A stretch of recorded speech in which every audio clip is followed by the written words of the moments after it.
it was struck down by the Madras High Court that these reservations shall not exist anymore. And then again when we went to Supreme Court, the same this thing was done, that it was struck down and no reservation was there.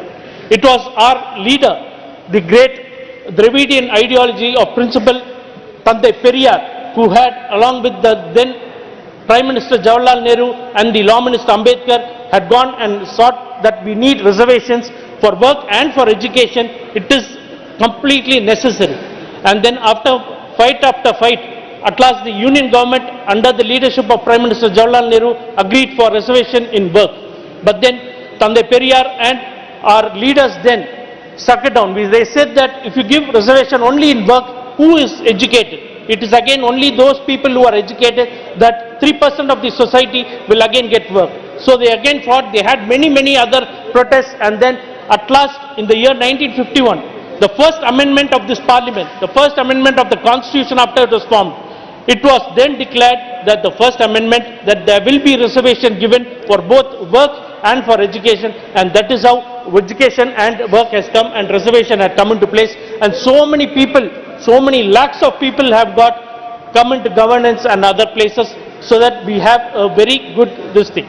Sir, taking the 4 pillars of the democracy, both the legislative we have reservations. It is very good that we have come till that, and now we have, this government has also introduced the women's bill, which is a very good this thing.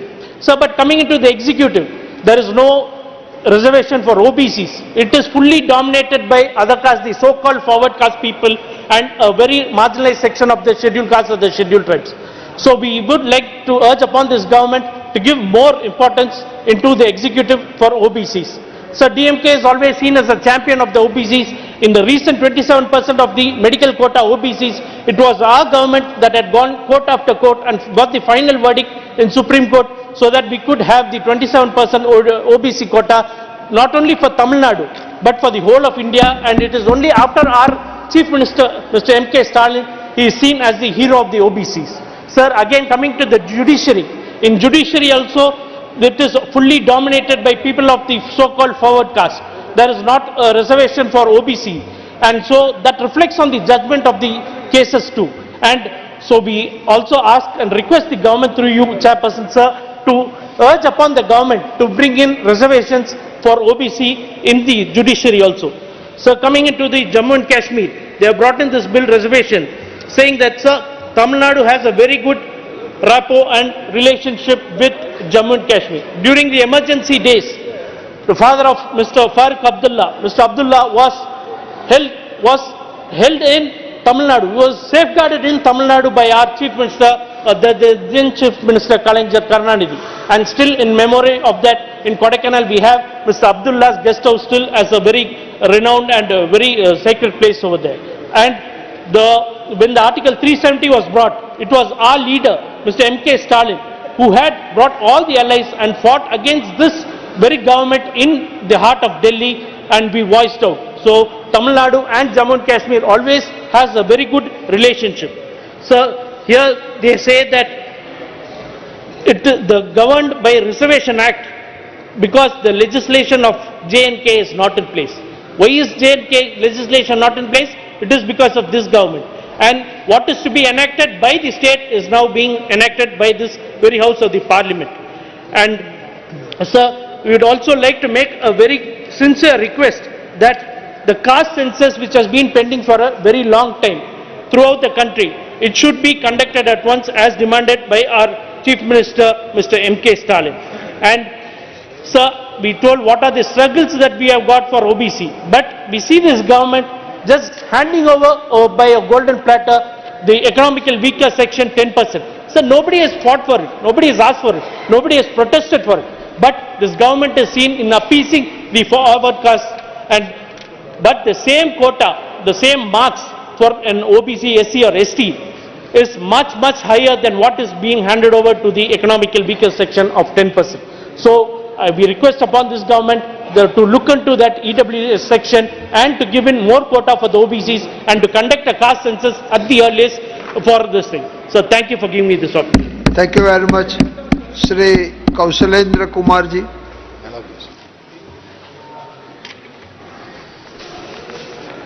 सभापति महोदय, आपने मुझे जम्मू कश्मीर आरक्षण संशोधन विधेयक और जम्मू कश्मीर पुनर्गठन संशोधन विधेयक पर बोलने का अवसर दिया, इसके लिए बहुत बहुत धन्यवाद।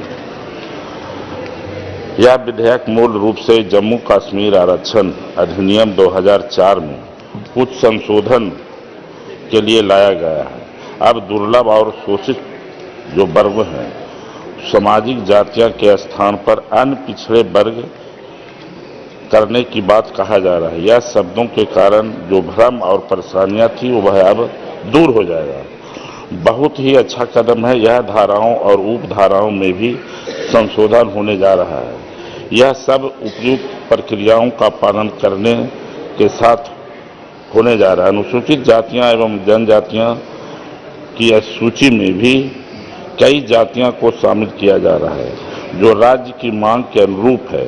इसी प्रकार देश के अन्य राज्यों से भी काफी सुझाव आए हैं, उन्हें भी सरकार को ध्यान में रखने के लिए मैं अपनी मांग रखता हूं। जम्मू कश्मीर के करीब 16 जातियां और लद्दाख क्षेत्र से 12 जातियां अब अनुसूचित जाति में शामिल हो जाएगी। यह राज्य के लोगों के लिए काफी फायदेमंद है।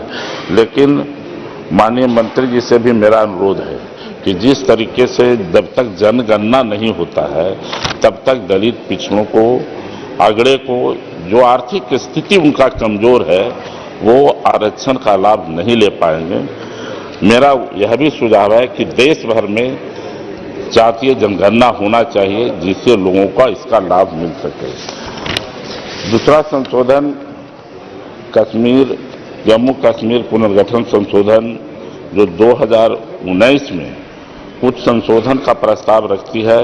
सरकार 2019 में जम्मू कश्मीर को इस अधिनियम द्वारा 2 भागों में बांटकर केंद्र शासित राज्य बना दिया था। धारा 370 समाप्त करने के समय माननीय गृह मंत्री जी साफ साफ कहे थे कि जल्द से जल्द जम्मू कश्मीर में प्रजातांत्रिक तरीके से सरकार का गठन होगा और राज्य का दर्जा दिया जाएगा। परंतु 5 साल होने वाला है, वहां की स्थिति पहले की तरह ही है।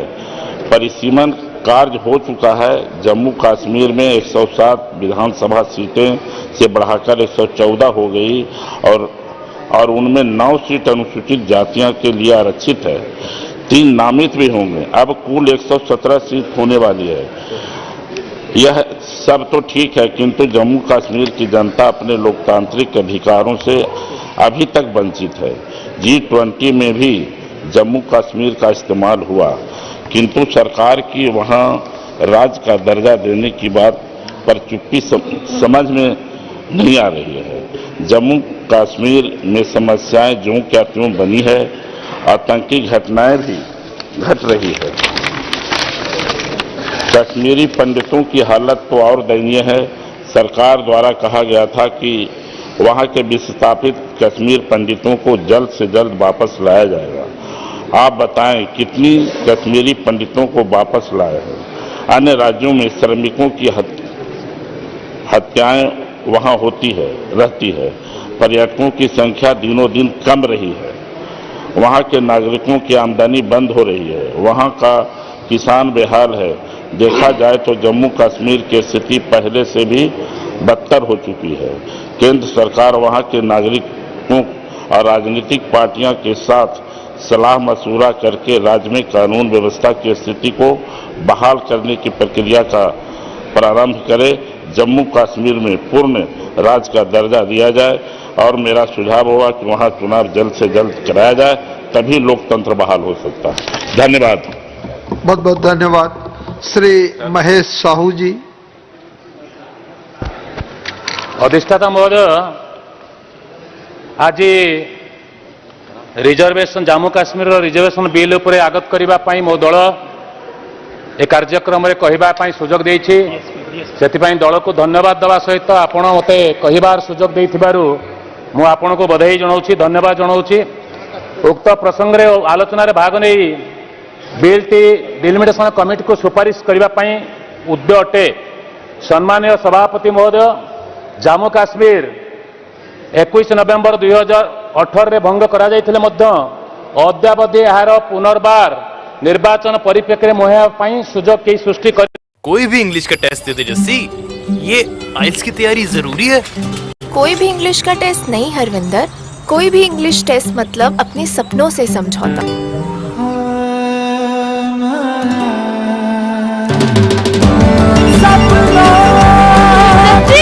जस्सी, हरविंदर ने भी आइल्स के टेस्ट की तैयारी शुरू कर दी है। ये हुई ना बात Harvinder. Taco Bell's Crave and Save menu. Delicious tacos, quesadillas.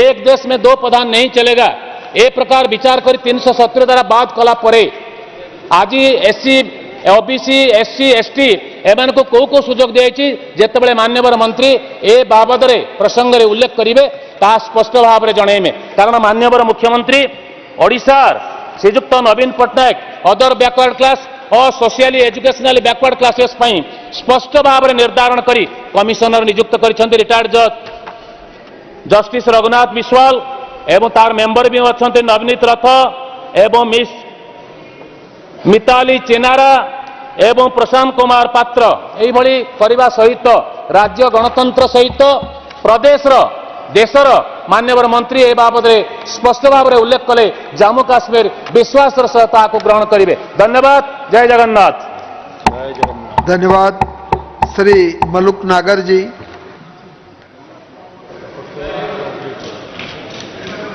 सब धन्यवाद, आपने बोलने का मौका दिया और ये देश के लिए एक बहुत महत्वपूर्ण बिल है क्योंकि पूरे वर्ल्ड की नजरें जम्मू कश्मीर पे लगी हैं और 370 के बाद खास करके तो जो पिछले 68-70 सालों से इन्हें कुछ दिया नहीं, जो वहां के जो एसटी में जो गुजर मुसलमान हैं या जो गुजर बकरवाल हैं तो इनको पिछले दिनों इनकी वोट ले ली जाती थी, रिश्तेदारियां कर ली जाती थी और देने के नाम पे इनको कुछ होता नहीं था जितनी भी पिछली सरकारें रही हैं।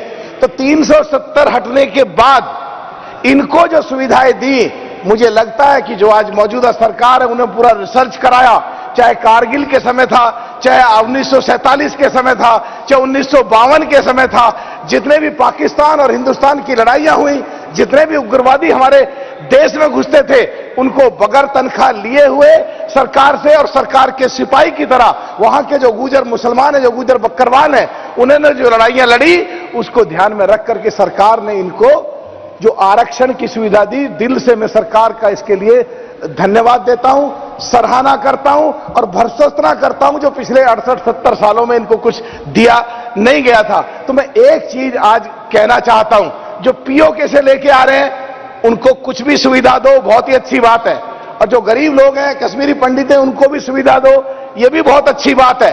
लेकिन जो वहां के जो गुजर मुसलमान हैं, जिन्होंने हमेशा जाने दिए देश के लिए, लड़ाइयां लड़ी हैं देश के लिए और 370 पे जिन्होंने मिठाइयां बांटी पाकिस्तान और हिंदुस्तान की बाउंड्री पे, उनके लिए सरकार ने जो एक आरक्षण निश्चित किया, अगर किसी को कुछ दे देते हैं, किसी को दान दे देते हैं, किसी को कोई चीज दे देते हैं, उसमें से अगर वापस लेते हैं तो फिर बहुत जोर पड़ता है। तो अध्यक्ष जी, आपके माध्यम से मैं सरकार से मांग करता हूं कि आरक्षण किसी को भी देना है तो जो पहले उनको 10% दे दिया उससे अलग रखा जाए, उनका आरक्षण ना छेड़ा जाए, और जो अब देना चाहते हैं सरकार आरक्षण, उनको अलग से कितना ही दे दो।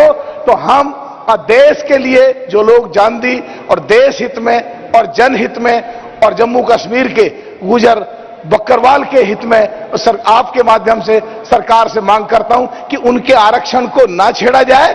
अगर सरकार को कोई आरक्षण देना भी है तो अलग से उनको कितना ही भी आरक्षण दे दो, पर उनका काम ना करा जाए। बहुत बहुत धन्यवाद साहब। धन्यवाद जी। श्रीमती सुप्रिया सुले जी। Thank you very much, sir. I stand here on behalf of the Nationalist Congress Party to support the Jammu Kashmir Reservation and the Reorganization Amendment Bill, sir. Sir, Kashmir has I have very fond memories as a child about Kashmir, and fortunately Dr. Saab is sitting right here, and this is actually an opportunity for me to show gratitude to him and his family who has led this most beautiful part of India.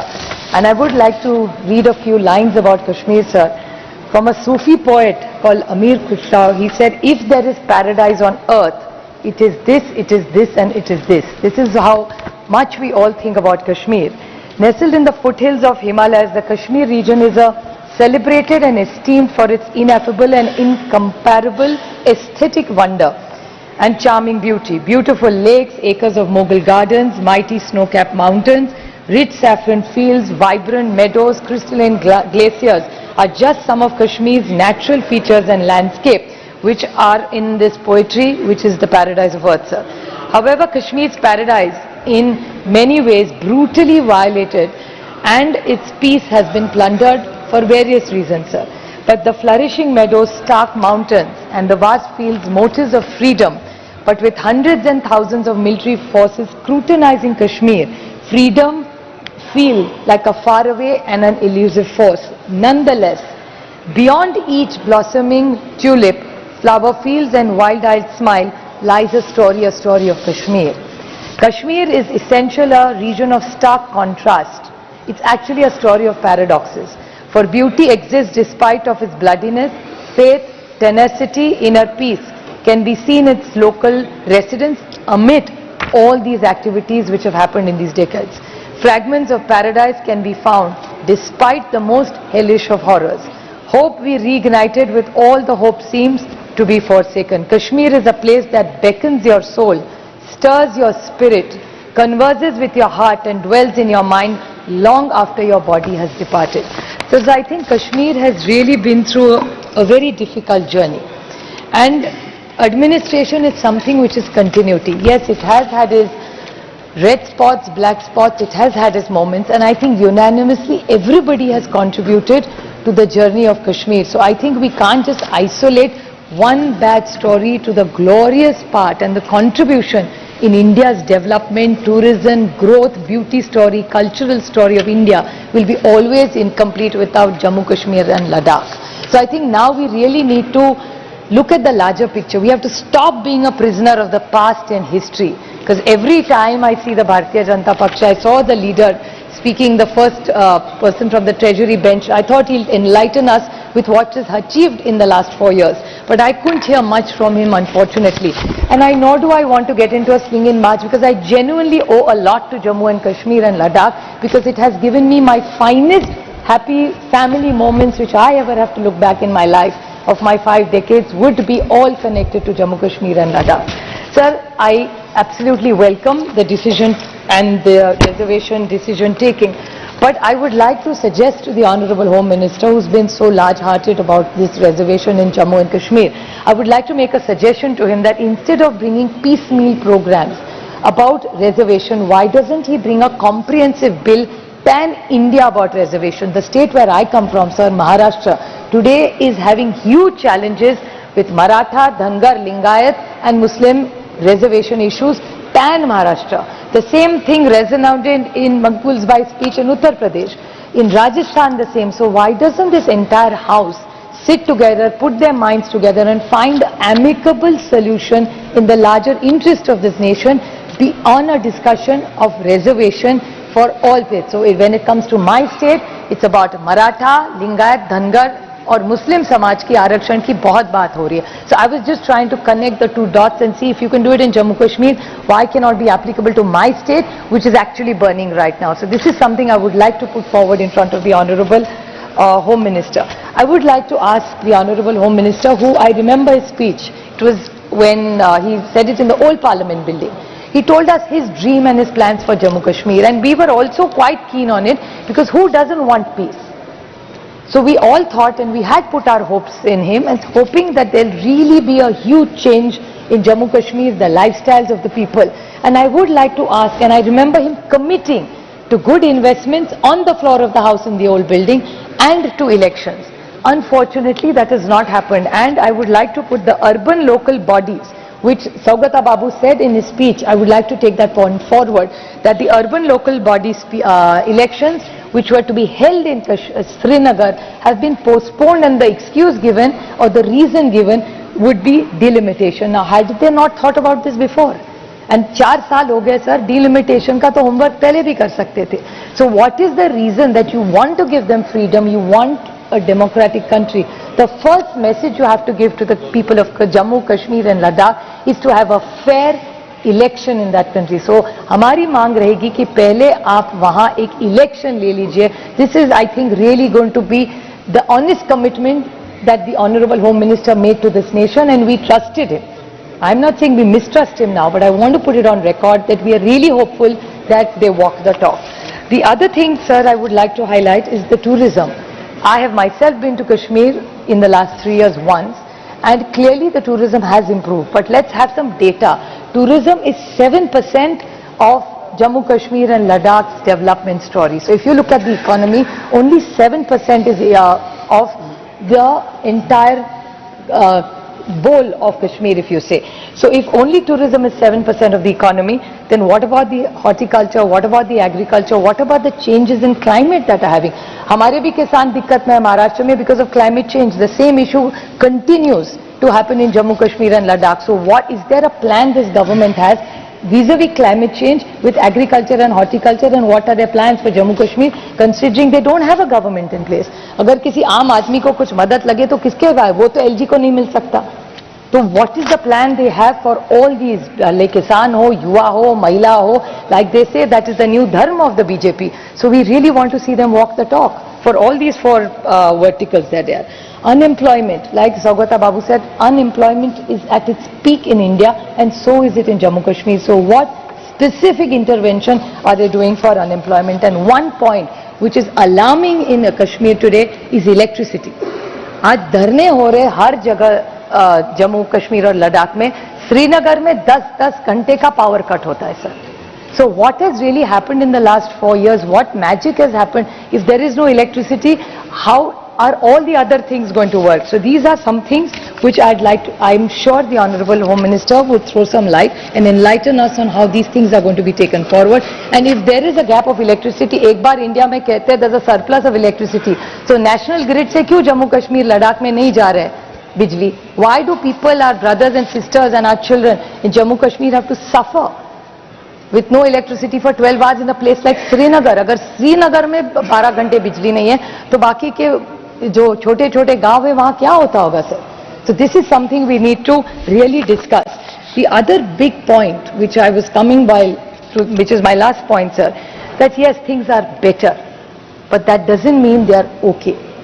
In September 2023 and in November 2023, there have been 2 major attacks, and we have lost very, very brave sons of India. They are our sons, sir. ये शहीद हुआ है देश के बच्चे, और उसमें कौन है? Colonel Manpreet Singh, major Ashish Dhonchak, DYSP in JNK Police, Humayun Bhatt. This is in September 2023.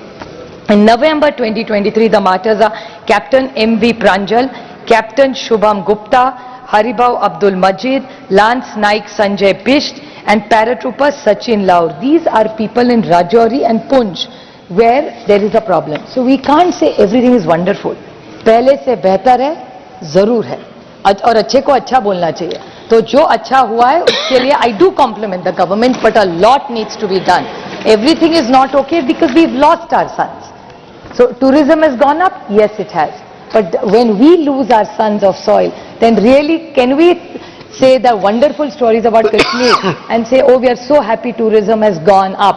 But when our so many sons have gone, बच्चे शहीद हुए, देश के लड़के हैं, नौजवान हैं. So we really need to introspect. It's not just about thumb chesting and oh my God, we've done something wonder, sir. We really need to walk the talk. वो माँ जानती है जिसका बेटा वहाँ शहीद हुआ है. वो बीवी जानती है उसका दुख, उसके बच्चे जानते हैं उसका दुख. For us, these are names. We will pay श्रद्धांजलि, आदरांजलि to them because जिंदा उनको रहना है. उनकी फैमिली का दुख रोज हमको नहीं पता, वो उनके बीवी, माँ और बच्चों को ही वो दुख पता है. So I think this house needs to be far more synthetic. We need to be more empathetic, more compassion towards Jammu Kashmir, and it's not about them versus us. I think we all love Kashmir equally. So it's not that they have done something wonderful and we did something disastrous, not at all. And let's put some data. Kashmir was always very tourist friendly. People hosted us, they opened their homes to us. So they have been wonderful, proud Indians. And I would like to talk about Farooq Abdullaji's family's contribution in making sure that Kashmir remained an integral part of India. If it happened, I will put it on record, it's only because of his family and the commitment at that time that Pandit Jawaharlal Nehru did in the United Nations, and Lord Mountbatten's contribution at that time, the way they negotiated it, that India, they stayed with us, they loved, and all the reason for many, many decades that there was no violence there is the contribution of Dr. Farooq Abdullah and his entire family. So I would like to so it's a combination, and it's not only that, even the Mufti family. आज ये इनके खिलाफ बोलते हैं, but कभी तो एक थाली में खाना खाया ना. Abdullah family also was their partners, and so were the Muftis. So today it's not fair that just because they are on this side they've done a bad job, and if they are on that side they have a good job. I think अच्छे को हम भी कह सकते हैं, तो आप भी थोड़ा बड़ा दिल दिखाइए. And I think we are committed to contributing and supporting this government in whatever way we can, in a small way that we can, to make sure that the peace, happiness of Kashmir comes back, and every Indian who's so proud of this jewel in our crown, to make sure it's a safe place and it's a secure place, and every child gets a good quality education, every senior citizen has good freedom, he has to have good quality hospitals there without power cuts. So I think it's a large picture, many things have been discussed. These are two small steps in the larger good of Kashmir, but still lot more needs to be done. So it's not, and we would prefer that these decisions get taken in their own assembly. Why should we do decisions for somebody else's assemblies? We are only looking at India as a piece. We don't want to take state decisions. Unfortunately, sir, today even during question hour, assembly ke sawal hum parliament mein chinta kar rahe. I think I remember, and I'd like to quote Arun Jaitley ji, who used to always support cooperative federalism. I think I miss Arun ji so much in the House and Sushma ji both, because if there were two leaders in the BJP who believed in cooperative federalism, were Sushma ji and Arun ji. And I think we would like to resonate, remember them, and I hope from what I have said, the BJP remembers their senior leaders who really fought for cooperative federalism and gives the fair rights to the people of Jammu, Kashmir and Ladakh, which were an entire state by itself, which is broken into three. But abhi jo ho gaya, no point disagreeing or agreeing with what has happened. But I hope the BJP and the central government is committed to bringing up all the glory of Jammu, Kashmir and all the people, giving them a fair and a happy life in the future. Thank you, sir. Thank you very much. Shri Hasnain Masoodi ji. बहुत शुक्रिया जनाब. जनाब, आज बाबा कौम शहरी कश्मीर शेख महमूद अब्दुल्ला का जो मेरी पैदाइश है, पहले मुझे इजाज़त दीजिए कि मैं उनको खराज इज़्ज़त पेश करूँ. जनाब, सरदारी आवाम का हक है, हिंदू मुस्लिम सिख इत्तेहाद और लैंड टू टिलर जैसे स्लोगन उनके हैं. क्योंकि जो आज हम बहस कर रहे हैं, ये जो हमारे अभी बेख्तियार तबके से हैं, उनको बाख्तियार बनाने की जो बात हम करते हैं, तो उनको ज़रूर हम याद करेंगे. क्योंकि जो भी जम्मू कश्मीर के लिए सोशल जस्टिस प्रोग्राम को चलाने के लिए जो काम किया, वो तो सारी बरसगीर में उसकी कोई मिसाल नहीं है. जनाब, जब पहले मैं आऊँगा जनाब Jammu Kashmir reservation amendment act. जनाब, ये एक्ट में सीधे सीधे 5 अगस्त 2019 के फैसलों पर लेता है. क्यों? क्योंकि 5 अगस्त 2019 के फैसलों को मार्केट किया गया. एक के बाद एक मंत्री ने कहा, एक के बाद एक लीडर ने कहा कि वहां कुछ नहीं था, स्टोन एज है, कोई रिजर्वेशन नहीं, कुछ नहीं, वहां पर सब पिछड़े थे, कोई एससी की कोई बात नहीं. ये जो एक्ट है 2003 का है.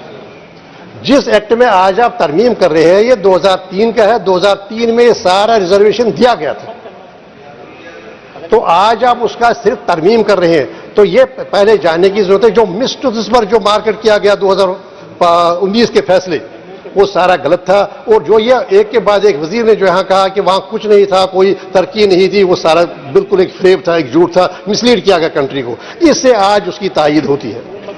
तो जनाब, दूसरी बात यह है कि आज हम स्टेट जो लेजिस्लेचर है, जम्मू कश्मीर का लेजिस्लेचर है, उसके इख्तियारात का इस्तेमाल कर रहे हैं. क्यों कर रहे हैं, कैसे कर रहे हैं?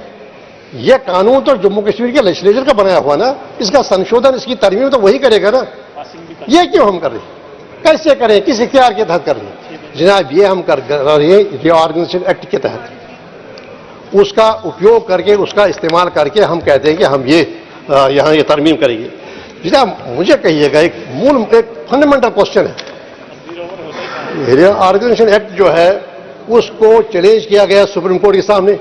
हमने अपनी बहस तमाम की, आपने भी अपनी बहस तमाम की। वहां आपके जो अटॉर्नी जनरल थे उन्होंने बहस की, सॉलिसिटर जनरल थे उन्होंने बहस की। हमने पूरा अपना ये पक्ष रखा कि कैसे रीऑर्गेनाइजेशन एक्ट जो है वो आईन के मुनाफी है, आईन के विरोध में बनाया गया है, कैसे हम उस आईन को रोनते हुए बनाया गया। जनाब अगर वहां पर सुप्रीम कोर्ट ने अपना फैसला महफूज रखा है तो क्या यह आपको शोभा देता है कि आप उसी कानून का प्रयोग करें, उसी कानून का इस्तेमाल करें जो जुडिशल सिक्योरिटी में है, जो सुप्रीम कोर्ट ने रिजर्व किया फैसला सारे दलाइल सुन के। हमारा यह कहना है कि आपके पास कोई इख्तियार ही नहीं है। आपको आर्टिकल 3 के तहत, आर्टिकल 1 के तहत आपको स्टेट के 2 हिस्से करने का, फ्रैगमेंट करने का, यूटीज में डिवाइड करने का कोई इख्तियार है ही नहीं, और ये आपने आईन को रोंद कर किया। तो अगर जनाब टॉप कॉन्स्टिट्यूशनल कोर्ट के पास मामला है, होना यह चाहिए था कि हम सब इसका इंतजार। मैं कंटेंट पर नहीं हूं, मैं तरीकेकार पर हूं। ये नहीं कि जो जिस जाति को या जो हमारा जो हिस्सा है, सेगमेंट है, उसको बाइख्तियार नहीं बनाना चाहिए। मैंने पहले हवाला दिया बाबाई कौम का कि उन्होंने कैसे सोशल जस्टिस प्रोग्राम तक 34 लाख कनाल जमीन ट्रांसफर किए और उसमें 70% डॉक्टर जितेंद्र सिंह जी मेरी बिल्कुल तायद करेंगे, जम्मू में SC हो गया। लेकिन बात यह है, एक मूल मंत्र है हमारा विश्वास एक आईन पर, तो आईन को रोदा जा रहा है। कैसे आप कर रहे हैं? इंतजार कीजिए, सुप्रीम कोर्ट फैसला देगा, कुछ दिनों का इंतजार होगा, वहां से फैसला आएगा, उसके बाद करना चाहिए था। ये पहली बात है। दूसरी बात है कि आप स्टेट के ये छोड़ना चाहिए था, स्टेट असेंबली है ही नहीं। यहां पर वादा किया गया स्टेट को रेस्टोर किया जाएगा, 6 साल से इंतजार कर रहे हैं, 10 साल से कोई इलेक्शन नहीं हो रहे हैं। आप खुद से जवाब पूछिए ना, आपकी एक जिम्मेदारी है, कॉन्स्टिट्यूशनल ऑब्लिगेशन, जो पॉस्टरिटी के लिए आपकी जिम्मेदारी है। देखिए आप जो आपने यहां पर वादे किए उनकी तकसीब कर रहे हैं, तो जनाब हर एक को उसका हक मिलना चाहिए, उसके खिलाफ हम नहीं है। लेकिन आप कहिएगा कि आप किस इख्तियार का इस्तेमाल करें। दूसरी बात है, नहीं जी 5 अगस्त के बाद सब ठीक हो गया। अगर सब ठीक हो गया, ये क्या बात है? आप खुद से सवाल पूछे, 10 साल के बाद भी वहां कोई इलेक्शन नहीं होने की हिम्मत नहीं हो रही है आपको करनी। आपने ULBs की इलेक्शन भी नहीं की, पंचायत भी खत्म कर दी। क्या जब हमारे प्रधानमंत्री पेरिस में कहते हैं कि सिक्योरिटी काउंसिल का क्या महत्व है, जब उसकी सबसे बड़ी जमहूरियत उसका हिस्सा नहीं है, उसका मतलब है हमारे देश के साथ, हम उसकी तायद करते हैं। लेकिन वो कैसे कहते हैं मदर ऑफ डेमोक्रेसी इंडिया, जब 1.5 करोड़ लोगों को 10 साल से कोई हक ही नहीं है। तो दूसरी बात यह है जनाब, दूसरी बात आप कहते हैं कि सब ठीक हो गया। अगर आप बात कर दीजिए जम्मू कश्मीर का मामला, अगर सब ठीक है तो जनाब आप G20 में वहां के जो आए थे उनको दाशिगाम क्यों नहीं ले सके, गुलमर्ग क्यों नहीं ले सके? आप कहिए आप एम्बेसडर्स को लाए, लेकिन आपकी हिम्मत नहीं हुई गुलमर्ग लेने की, दाशिगाम। अब दूसरी बात यह है, जब आप कह रहे हैं कि पथराव बंद हो गया, अरे पथराव बंद हो गया चलिए ठीक है, लेकिन ये हाइब्रिड मिलिट्री की नई चीज किसने बनाई? ये आपके सिक्योरिटी फोर्स है कि आप हमारे दरमियान बैठे हैं, सारा सदन सुन ले, आप कह रहे हैं हमारे दरमियान बैठे हैं हाइब्रिड मिलिटेंट्स। वो क्या है? हाइब्रिड मिलिटेंट है जो अपना काम काज करता है, अपना स्टॉल है, अपनी दुकान पर बैठा है, अपनी नौकरी पर बैठा है, लेकिन हाइब्रिड मिलिटेंट है, उसके जेब में या कहीं पर कोई हथियार है। जब इसको संदेशा मिलेगा, उसको हिदायत होगी, वो करेगा, वो अपना काम करेगा। यही ईदगाह में हुआ, हमारे पुलिस ऑफिसर पर गोली चलाई गई, यही अभी टंगमर्ग में हुआ, एक पुलिस ऑफिसर को शहीद किया गया। और अभी जैसे कि सुप्रिया जी ने जिक्र किया, कोकरनाग में, वो तो अन्ना के साथ वाला इलाका है, कोकरनाग में हमारे कमांडिंग ऑफिसर चले गए, और आपका अपना एतराफ है कि ये वहां का जो कश्मीर का है वहां से ही कोई नौजवान था। तो जनाब जो आप बेच रहे हैं देश को, सब नॉर्मल है, नॉर्मल सी नैरेटिव बना रहे हैं, कुछ कल्चरल प्रोग्राम्स के बुनियाद पर, कुछ इवेंट्स की बुनियाद पर, कैसे आप गुमराह करें देश को? आपकी जिम्मेदारी है देश को वो कहें जो सच है। तो जनाब ये रही ये बात, अगर आपने कहा था कि वहां जहां भारी मैंने सुना यहां पर मंत्री जी कह रहे थे न कोई जूनियर जस्टिस एक्ट है, न कोई रिजर्वेशन है, न कोई SCs के लिए है। उन्हें मालूम नहीं था कि 70% ऑफ जो लोग थे, एससीज थे, उनको लैंड टू टिलर प्रोग्राम के तहत शेर कश्मीर के जमीन फराहम की। तो ये एक बात है। दूसरी बात है, ये रही बात जनाब आपकी जो रिजर्वेशन एक्ट की। आप ले रहे हैं सरकार जो जम्मू कश्मीर के लेजिस्लेचर का इख्तियार है वो इस्तेमाल कर रही है, एक ऐसे कानून के तहत इस्तेमाल कर रही है जो इस वक्त जिसके चैलेंज किया गया है, और कॉन्स्टिट्यूशनल मॉरलिटी जो है, कॉन्स्टिट्यूशनल प्रॉपर्टी है, वो आप पर लाजिम करती है आप सुप्रीम कोर्ट का लिहाज करें, सुप्रीम कोर्ट का एहतराम करें। सुप्रीम कोर्ट जब तक कोई फैसला नहीं देता तब तक कोई काम न करे, उस कानून को अमलाने का। ये हो गई जनाब जहां तक रिजर्वेशन की बात। अब ये कहिए असेंबली का ही नहीं, आप कह रहे हैं मैं करूंगा, हम करेंगे रिजर्वेशन। अरे जनाब रिजर्वेशन के जो कंटेंट है बिल का वो तो अलग बात है, लेकिन आप किस चीज का इस्तेमाल करके ये रिजर्वेशन कर रहे हैं? जनाब कहीं पर असेंबली है नहीं, आप कहते 2 सीटें रखेंगे जो हमारे कश्मीर माइग्रेंट्स है और एक रखेंगे पीओके जो हमारे वहां से माइग्रेंट्स है। जब असेंबली ही नहीं है तो क्या जल्दी है, क्या इजलत है? And more so when we have the Parent Act and that is kind of being implemented now is under judicial scrutiny before the top constitutional court of the country. आप अमानता कैसी करते हैं सुप्रीम कोर्ट की? कैसे उसको खातिर में नहीं लाते सुप्रीम कोर्ट को? ये होना नहीं चाहिए था और ये होना नहीं चाहिए। तो दूसरी बात है, अब किसको ये इख्तियार दिया जा रहा है? आप खुद देखिए किसको इख्तियार दिया जा रहा है। इख्तियार दिया जा रहा है एलजी को। वो नॉमिनेट क्यों? आप एलजी को जो एक नॉमिनी है, जो एक अपॉइंटी है प्रेसिडेंट के, आप उसको कैसे इख्तियार दे रहे हैं? अरे अगर आपने पहले तो मैं फंडामेंटल इसका जो है फंडामेंटल जो है जो बुनियादी है वो बुनियादी में इसको चैलेंज करता हूं। बुनियादी तौर इनके कंटेंट पर नहीं बल्कि इसके तरीकेकार पर जो आप अपनाने जा रहे हैं या अपना रहे हैं, तो उस पर मेरा एतराज है, उस पर मेरा विरोध है।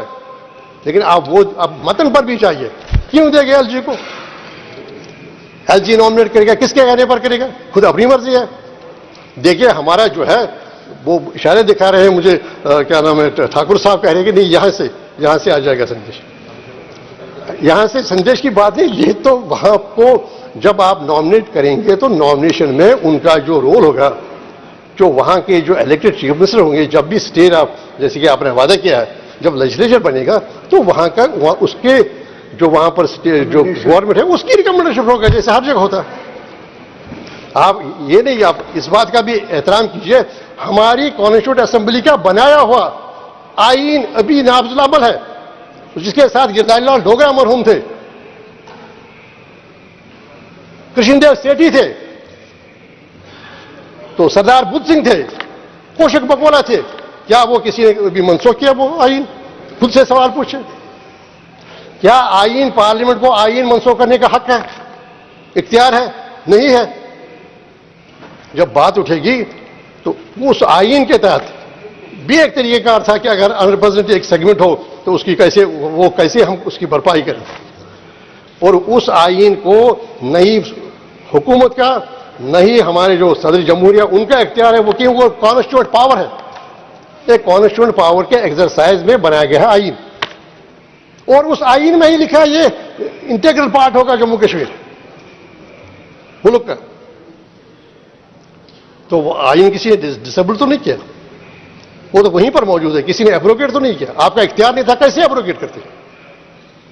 तो जनाब जिन वादों पर हमने रिश्ता जोड़ा था मुल्क के साथ, जिन यकीन दहानियों पर हमने जोड़ा था, वो ये था कि आपका एहतराम किया जाएगा, आपकी शिनाख्त का, आपकी कवानीन का, आपका जो इंटरनल जो सिस्टम है उसका एहतराम किया जाएगा। उन्हीं हमने एक महात्मा गांधी के हिंदुस्तान के साथ एक रिश्ता जोड़ा था।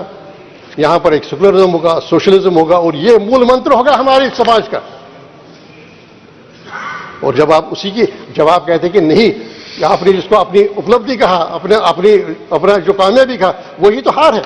अब मुझे कहिए एक सवाल पूछिए, हमारी 7 स्टेट से 7 हम कहते हैं नॉर्थ ईस्ट की, वहां पर आपकी पॉलिसी है, वहां पर जो अनसर्टिनिटी है, वो विरोध है, उस विरोध का आप वहां की ऑटोनॉमी स्ट्रेंथन करके आप उसका जवाब दीजिए।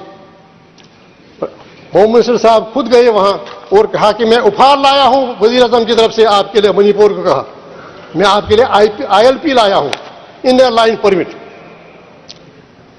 तो जनाब ये क्या वजह है कि नॉर्थ ईस्ट को वहां का जो तशद्दुद है, वहां की जो अनसर्टेनिटी है, वहां की जो इंसर्जेंसी है, उसको एड्रेस करने के लिए वहां का जो इंटरनल जो उनकी ऑटोनॉमी है वो मुस्तकम कर रहे हैं आप।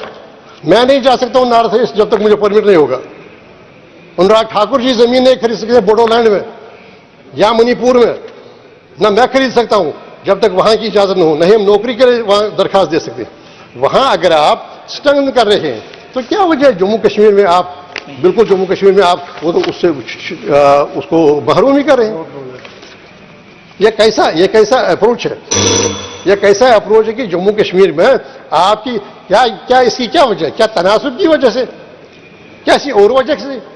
अगर आप इस पर आमादा हैं कि हम बोडोलैंड 10,000 स्क्वायर किलोमीटर देंगे जहां पर आसाम के चीफ मिनिस्टर को जमीन खरीदने का हक नहीं, हम जमीन खरीदने का हक क्यों छीन रहे जम्मू के निवासी से, जम्मू निवासी से, कठवा से, उधमपुर वाले से, रियासी वाले से क्यों छीन रहे? अगर वहां का आप कह रहे हैं मणिपुर वाले में कोई नहीं आएगा जमीन खरीदने के लिए, यहां का हम डिसम्पावर कर रहे हैं जम्मू वाले को, जम्मू निवासी को, पुंछ वाले को, राजौरी वाले को, जम्मू वाले को, क्यों उसकी रोजी रोटी छीन रहे? तो जनाब ये सारे मामले जो हैं इनकी तरफ आपको तवज्जो देनी हो जाएगी। सबसे पहले आप देखिए ये नहीं अफसरशाही नहीं चलेगी। अगर अफसरशाही कामयाब होती तो फिर अफसर सारी मुल्क में चलाइए। आप क्यों जश्न मना रहे हैं 5 रियासतों में अपनी कामयाबी के? वो तो बड़ा अच्छा है, जश्न मनाना आपका सही है, लोगों ने अपना एक वर्डिक्ट दिया, उसको क्यों सेलिब्रेट आप कर रहे हैं? लेकिन जब जम्मू कश्मीर का लोगों की बात आती है, प्लीज कंक्लूड। हमारा ही मामला है ना, तो आप कहते हैं देश का क्राउन है कश्मीर, बात सुनने का सच। तो जनाब जम्मू कश्मीर में कोई भी इख्तियार क्यों चक के आ जा रहा है? नौकरियां क्यों दी जा रही है जम्मू कश्मीर की? हम तो कुछ नहीं मांग रहे, हम जो देश का हिस्सा है, हम देश के साथ है, देश के साथ रहे हैं, देश का दिफा किया है, लेकिन जनाब हमारे भी कुछ हुकूक है ना, हमारे जम्मू के नौजवान के कुछ हुकूक है, कश्मीर के नौजवान के कुछ हुकूक है। तो क्यों आप इस पर बिल्कुल आप इंसिस्ट कर रहे हैं, you are kind of keen that they should be deprived. आप जम्मू कश्मीर को एक लेबोरेटरी बनाना चाहते हैं, क्यों बनाना चाहते हैं? अब देखिए ये सारे 5 साल के पोस्ट 5 अगस्त 2019 का देखिए वातावरण क्या है। ये खुद है, ये सदन के लिए जो यहाँ के ऑनरेबल मेंबर्स है उनके लिए एक पैगाम है, आप में हिम्मत नहीं हो रही है इलेक्शन कराने, इलेक्शन कराइए। वहां की वो जो भी आएगा वो शपथ लेगा आईन का, लेकिन वो नहीं करा रहे। तो दूसरी बात यह है कि जो आप नॉर्मल सी नैरेटिव बिल्डअप कर रहे हैं, वो नॉर्मल सी नैरेटिव की बुनियाद कहां पर है? तो जनाब जो बार बार आप कहते हैं एक बड़े लीडर का आप नाम दे रहे हैं, सबका उनके लिए एहतराम है, लेकिन मुझे कहिएगा जिस बड़े लीडर का नाम मैंने पहले भी 5 अगस्त को भी उसका नाम लिया था, जिस पर सारा आप उठ खड़े हुए थे, राजनाथ सिंह जी भी और अमित शाह जी भी और मुझे लगता है और जो पार्लियामेंट्री अफेयर्स मिनिस्टर भी। बात यह है कि देखिए क्या वो नाम, क्या वो हस्ती शामिल नहीं थी 1947 के फैसलों के साथ? एक बात है, क्या वो 19 अप्रैल 1952 तक नेहरू काबीना का हिस्सा नहीं थे? क्या थे या नहीं थे? क्या 1947 का जो नवंबर 1947 का फैसला था 1970 के बारे में, क्या वो सब सर्वसम्मति से नहीं हुआ था? इत्तेफाक राय से नहीं हुआ था? कंसेंसस से नहीं हुआ था? तो जनाब जिस दिशा में आप जा रहे हैं, ये हमें पिछले 5 सालों में, इसी साल में, अब देखिए 7 नंबर से जी ने अभी यहां पर जिक्र किया, छोटी बात नहीं होती है कमांडिंग ऑफिसर कमांडिंग का। मुझे लगता है कि रेगुलर जो वार हुए उसमें भी ऑफिसर कमांडिंग कभी नहीं हुआ। रेगुलर वार में भी ऑफिसर कमांडिंग, एक मेजर, 3 कैप्टन, भी ये तो पिछले हफ्तों की बात है, एक डीएसपी, एक पुलिस ऑफिसर। तो जनाब बात यह कि जो रास्ता जो आप इख्तियार करें, आप फौरन ही इलेक्शन का ऐलान कीजिए, इलेक्शन कराइए, सुप्रीम कोर्ट का एहतराम कीजिए। जब तक सुप्रीम कोर्ट का वर्डिक्ट नहीं आता है, मुझे लगता है ये बॉर्डर्स ऑन कंटेम्प्ट जो आप अभी ये जो आप यूज कर रहे हैं ना, जब आप यूज कर रहे हैं उस कानून का जो अंडर जुडिशियल सिक्योरिटी है, जो एक अंडर क्लाउड है, सुप्रीम कोर्ट का फैसला भी आना बाकी है। जब आप उस कानून को इस्तेमाल करते हैं, ये सारे जो इंट्रोड्यूस करें, मुझे लगता है कि मुझे लगता है कि तब तक उस अपमानता है सुप्रीम कोर्ट की। ये टॉप कॉन्स्टिट्यूशन कोर्ट है हमारा, हमें फख्र है सुप्रीम कोर्ट पर। हमारे सुप्रीम कोर्ट के फैसले रेफर किए जाते हैं बाकी दुनिया में, लेकिन आप ही उसका अपमान कर रहे हैं। And it borders on that. एक ऐसा कानून जो एडमिट किया फॉर्मल हियरिंग के लिए, जिस पर हियरिंग कंप्लीट की गई, और जो अभी रिजर्व किया, आपके अटॉर्नी जनरल ने अपने मारूजात पेश किए, सॉलिसिटर जनरल ने अपने मारूजात पेश किए, उन्होंने दिफा किया, उन्हें डिफेंड किया, नहीं जी होना चाहिए। हमने कहा नहीं, बिल्कुल गलत है। मैंने जब आप बात यह है कि आप देखिए, आप प्रेम्प्ट कर रहे हैं ना जजमेंट, आप डिसीजन प्रेम्प्ट कर रहे हैं। कैसे जनाब, जब कोई फैसला होगा जो आएगा, अब देखिए, let us assume for a while, कल जो है, let us assume for a while, कल फैसला आ जाएगा रिऑर्गेनाइजेशन एक्ट गलत था, ये रिऑर्गेनाइजेशन एक्ट नहीं होना चाहिए था, आर्टिकल 3 के विरुद्ध में था, जिसमें कहीं जिक्र नहीं है कि आप स्टेट को फ्रेगमेंट कर सकते हैं। यह विरुद्ध था आर्टिकल 1 के, जो कहता है India is union of states. आपने India of union of states, एक स्टेट की शनाख्त ही खत्म की। ये देखिए, जैसे एक मोहल्ले में 10 घर हैं, हर एक घर एक मोहल्ला बनाता है, एक हैबिटेशन बनाता है, इस तरह ये फेडरल सिस्टम है। हर एक ने इकट्ठे करके इसको फेडरल सिस्टम को एक नेशन बनाया। जब हमें जम्मू कश्मीर को आपने फ्रेगमेंट किया, डिवाइड किया, तो क्या उसका मतलब ये नहीं कि हमारी शिनाख्त जो as member of that in terms of article 1, आप तो खुद IAS ऑफिसर रहे फॉरवर्ड, तो लॉ मिनिस्टर हैं, तो आप कहिए क्या ये उस जब एक व्यक्ति की, एक कुंबे की, एक फर्द की आप शिनाख्त खत्म करते हैं, क्या वो उल्लंघन नहीं है, क्या वायलेशन नहीं है, क्या ये विरुद्ध नहीं है आर्टिकल 1 के? और जबकि आर्टिकल 3 आपको इख्तियार, यही हमने बहस की सुप्रीम कोर्ट के सामने, और बहस सुनी गई। तो जनाब, ये जो आप जो रास्ता आप अपना रहे हैं, ठाकुर साहब आप थोड़ा सा सब्र कीजिए ना। तो जनाब, ये सारा जो आप कर रहे हैं, ये सारा जनाब, इससे कोई मामले सुलझेंगे नहीं। हम देश के साथ हैं, हमें देश के साथ रहने दीजिए। आप हमें देखें, अभी जिक्र हुआ यहां पर पावर क्राइसिस का, हमारे NHPs के साथ हमारे इतने पावर प्रोजेक्ट्स थे जिसमें यह फैसला किया गया था, बूट था, उस एग्रीमेंट का नाम ही था BOOT, बूट। उसका ये मतलब था, आप you build and you operate for some time, 25 years, you collect the money, collect the revenue and then give back to the state. अब उसको भी नहीं मारे हैं। आप लोग दूसरों पर अहंकार की बात आ रही है, वो यहां अहंकार कम रहा, कहीं और ज्यादा रहा। लेकिन बात यह है कि मैं नहीं मानता, मैं नहीं जानता, ये कैसा बात, ये कैसा अप्रोच, कैसा एटीट्यूड है? तो जनाब, मेरी यही है, मैं बहुत धन्यवाद, बहुत शुक्रिया। मुझे कंक्लूड कीजिए बड़े अच्छे तरीके से।